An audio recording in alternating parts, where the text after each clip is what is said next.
ติดตามกันที่งานมหกรรมหนังสือภายใต้หัวข้อการอ่านเพื่อการพัฒนาเปิดขึ้นอย่างเป็นทางการให้นักอ่านทุกคนไปเลือกซื้อหนังสือดีๆไปน้ำกันสำนักพิมพ์ดีบุกร่วมกับมหาวิทยาลัยแห่งชาติจัดงานมหกรรมหนังสือมหาวิทยาลัยแห่งชาติครั้งที่ 5 ในวันที่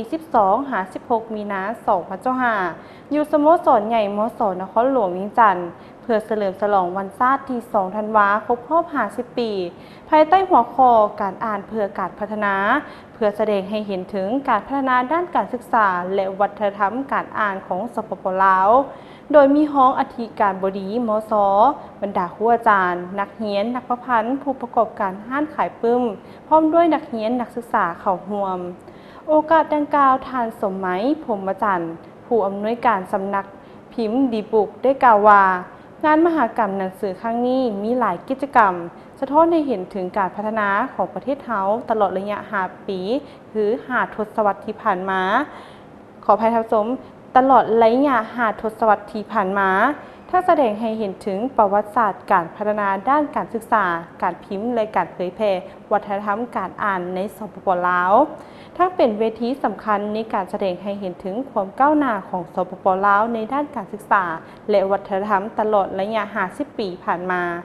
ทั้งเป็นการวางเป้าหมายสำหรับการพัฒนาในอนาคตภายในงานก็ยังมีการวางแสดงปึ้มประวัติศาสตร์สำคัญของชาติการเสวนาเกี่ยวกับบทบาทของการอ่านในการพัฒนาประเทศและการแสดงศิลปะวัฒนธรรมขอไทยทำสมการแสดงศิลปะวัฒนธรรมที่สะท้อนให้เห็นมูลเสื้ออันดีงามของชาติลาวนอกจากนั้นก็ยังมีการจัดวางแสดงปึ้มที่ได้รับรางวัลและมีความสำคัญในส่วนระยะแต่ละส่วนระยะเวลาของการพัฒนาประเทศชาติก็คือประเทศลาวมหกรรมหนังสือครั้งนี้บ่เพียงแต่เป็นการเฉลิมฉลองวันชาติครบรอบ 50 ปีเท่านั้นแต่ยังเป็นการส่งเสริมวัฒนธรรม